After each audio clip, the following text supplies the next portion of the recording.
Então, voltando pessoal, vamos continuar a aula de Node.js com Postgres, desenvolvimento back-end com Node. Nessa segunda parte a gente vai ver um pouco mais da aplicação do Postgres juntamente com o Node. Para a gente conseguir fazer essa conexão do Node com o Postgres, a gente precisa de um driver. Esse driver de conexão vai ser o PG, tá? Que é em referência a Postgres.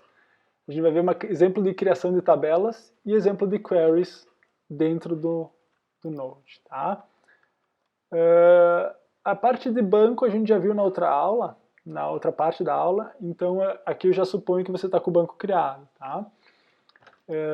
O que nós vamos fazer? Agora você pega também a parte do repositório, git checkout. A gente já fez o checkout na aula passada também, agora a gente estava no passo 1, agora a gente vai para o passo 2. Tá? O que no passo 2 a gente adicionou essa pasta chamada JS. É basicamente o que a gente fez dentro do SQL, só que para dentro da aplicação em Node. Tá? Qual que vai ser o que tem dentro dessa pasta, na verdade? Vamos lá. Então o primeiro passo que tem nesse branch, né, no passo 2, a gente primeira coisa, deu npm install --save. Na verdade, antes de tudo, você tem que começar um projeto em Node, né, npm init. Eu já dei esse npm init, então ele já iniciou o projeto, mas se você vai começar do zero, você tem que pegar uma pasta nova, você vai dar um npm init. Depois o que você vai fazer? Você vai dar um npm install --save pg. Tá? O que é? Esse pg ele é o driver para a gente conectar do Node conversar com o Postgres. Tá? Então, o que a gente faz aqui nesse arquivo? Então a gente tem essa pasta que a gente vai trabalhar agora.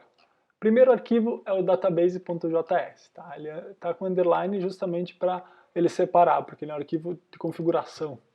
Certo? Primeira coisa, a gente chama esse módulo, né? Se vocês já trabalharam com Node, vocês sabem que o require ele importa um módulo. Então a gente chama o módulo PG que a gente acabou de instalar, coloca na variável PG, a gente cria um cliente, tá? O que é um cliente que vai conectar no servidor do banco de dados. E a gente passa essas configurações. User, que é o host, que é localhost, no caso, se tiver em outro lugar na rede, se você tiver criado uma máquina separada, você coloca o IP dessa máquina aqui no host, né? O database, o nome do banco de dados, a senha e a porta, que o padrão do Postgres é 5432. E a gente exporta esse cliente aqui, para a gente poder utilizar ele, né, agora nas próximas chamadas. Então, o primeiro arquivo que a gente tem aqui dentro é o drop. Tá? É basicamente, se você tem as tabelas que a gente criou lá na mão na primeira parte da aula, a gente vai ter que limpar elas, porque a gente vai querer criar agora de dentro do Node. Então, vamos chamar esse método. O que esse arquivo faz? Ele primeiro importa aquele arquivo de configurações do banco de dados, e ele tem uma função, que é o drop tables, né? E o primeiro passo, ele conecta com o banco de dados, depois ele drop table, ele vai deletar uma por uma as tabelas que a gente criou. Esse cascade, por que ele está aqui? Porque quando a gente tenta deletar e não coloca o cascade, a gente até pode fazer o teste, vamos fazer o teste aqui. Ele vai reclamar por quê? Node, ó, js/1_drop, ó. Vamos ver se ele vai dar um resultado aqui no... Ó, detail. Olhando nos logs do banco de dados, tá? Constraint evento, participante envia um table, depends on table evento. Use drop cascade. Quando existem dependências, tá? Agora ele trancou aqui. Eu não estou tratando exceção, ele trancou. Quando existem dependências, existe uma tabela, a tabela evento participante tem IDs que referenciam a tabela evento. Ele tem uma chave estrangeira. E Quando eu tento deletar, ele vai dizer assim, não, não pode. Não pode porque essa tabela ela é necessária numa outra tabela. Então, o que acontece, quando eu coloco o Cascade, ele diz o seguinte, ele deleta todas as dependências. Olha, se tem alguma coisa que está dependendo, deleta. Então, assim ele garante que vai deletar. Desculpa. Agora o que acontece, eu executo de novo o comando, JSDrop, ele limpa. Então, com sucesso. Agora a gente vai criar, tá? O que esse comando faz? Basicamente, o que o PG faz, né? Ele tem o primeiro passo é conectar, depois o query.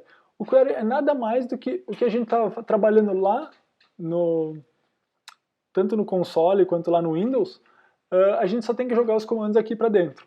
Então ele faz isso para nós. Só tem que botar db query e ele executa esse comando. Então nenhum mistério. No final é bom botar um dbEnd porque ele encerra a conexão de forma amigável, digamos assim, com o banco de dados. Segundo passo, create. Então o mesmo SQL que a gente criou lá na mão, ele está aqui no create. Então o que a gente fez, vamos fazer só de novo em Node agora. 2, create, tá? Eu só executo, para executar é Node, aí você coloca o nome do script. Isso eu acho que também todo mundo mais ou menos deve ter essa base. Então, eu executei e ela deu tabelas criadas, tá? Se eu executar de novo, ó, ele vai dar um erro. Por quê? Porque já existem as tabelas que eu estou tentando criar. Então ele vai dar um handled rejection. Quer dizer, é interessante você também saber encontrar os erros, porque vai acontecer certamente. Se você quer ser um arquiteto de software, um desenvolvedor mesmo, você tem que saber procurar. Esse erro aqui até foi fácil de encontrar, mas às vezes existem erros bem longos que você tem que procurar bastante onde é que está a linha mais importante para você. Olha, isso aqui não importa nada, não importa nada, não importa, até que você acha aqui, ó. Aqui que tá, tem um monte de coisas que não nos importam. Então a gente tem que achar exatamente o ponto crucial. A relação evento já existe, basicamente a tabela evento já existe. Tá? Então, beleza, a gente criou aqui, eu vou dar Ctrl C para sair. Agora o insert, vamos lá.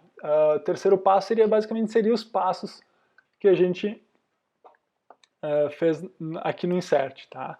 A diferença aqui tem uma vantagem já sobre o SQL normal, que a gente consegue criar uma constante, assim, parâmetros. Tá? Os parâmetros são utilizados com cifrão. Tá? Então o que acontece? Ó, eu estou botando aqui, ó, insert, coloque na tabela evento, a coluna nome, o valor cifrão 1. Esse cifrão 1 não é um valor, né? Ele é uma variável que vai ser substituída.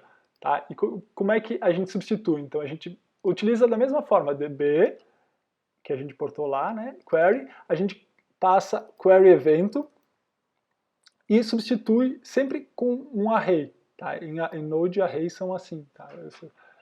Eles têm os colchetes. E a gente passa sempre um array. Se tivesse mais uma... Lá embaixo a gente vai ver daqui a pouco, quando tem dois parâmetros. Né? Então a gente coloca o parâmetro em formato de array, tá? E ele vai substituir, ele vai ir sempre na ordem. Né? O número 1 vai ser pelo primeiro item do array. A mesma coisa para o participante, né? Insere evento, insere participante, e insere o evento participante. Aqui que a gente utiliza dois parâmetros, tem o 1 e o 2. Então a gente passa essa query, e ele diz, no segundo parâmetro a gente sempre diz o que substituir, né? Então, olha, onde tiver cifrão 1, coloca 1, onde tiver cifrão 2, coloca 2. Mesma coisa aqui, mesma coisa aqui. Então isso já torna o nosso código um pouco mais legível, né? Facilita um pouco o entendimento, repete menos, né? A gente não tem que ficar escrevendo insert into todas as vezes, a gente utiliza uma constante, né? um SQL base e só substitui depois. Então vamos lá, a gente vai Node, agora coloca o passo 3, insert Node, JS, insert.js, dados inseridos, beleza. Beleza, então a gente está conseguindo inserir. Agora, vamos ver se os dados realmente estão ali. Né? Eu dou um require database, né? Sempre mesmo arquivo inicial, aquela dependência inicial. Vou dar a mesma formato de utilização, db.query. Eu seleciono asterisco from event, asterisco from participante e asterisco from event. Aí eu faço aquela query que liga e mostra os dados um pouquinho mais bonitinhos do que só os IDs, né? Então, vamos lá. Então, node e a parte 4 agora aqui, ó. Select.js. Então, ele vai nos mostrar os dados em formato de array, tá? Então, aqui nos eventos a gente encontra os dois eventos, aqui nos 4 participantes que a gente criou, e aqui os eventos com os participantes, do mesmo formato que a gente viu lá no Windows e que a gente inseriu, que a gente viu lá no console, no ambiente administrativo lá do Postgres, a gente vê aqui, só que agora só utilizando o Node. Então a gente está indo para o Node mesmo. E é isso aí, pessoal. Então agora é só ver, a gente viu um exemplo de query, exemplo de criação de tabelas, e agora tem um exercício. Seria interessante vocês, se conseguirem, se tiverem interesse, fazer utilizando o driver Postgres. Tá? Você já trabalha no SQL e o SQL, desculpa, e o Postgres também. Desculpa, o Node e o Postgres. Então, cria um novo arquivo na pasta JS chamado 5update. Faça as mesmas modificações do exercício anterior. Atualize o nome do participante Carlos ID1 para Carlos Augusto. Remova o participante Carlos ID1 com evento ID do evento com ID1. Então, basicamente, é para você tirar a vinculação do Carlos com o evento ID1. Então é isso aí, pessoal. Mais uma parte aí que a gente viu, deu uma noção de como funciona o Node com o Postgres. E aí depois, na próxima aula agora, na terceira parte da aula, a gente vai ver um pouco mais avançado. Vamos pegar uma parte um pouquinho mais interessante. Isso aí, pessoal. Até logo.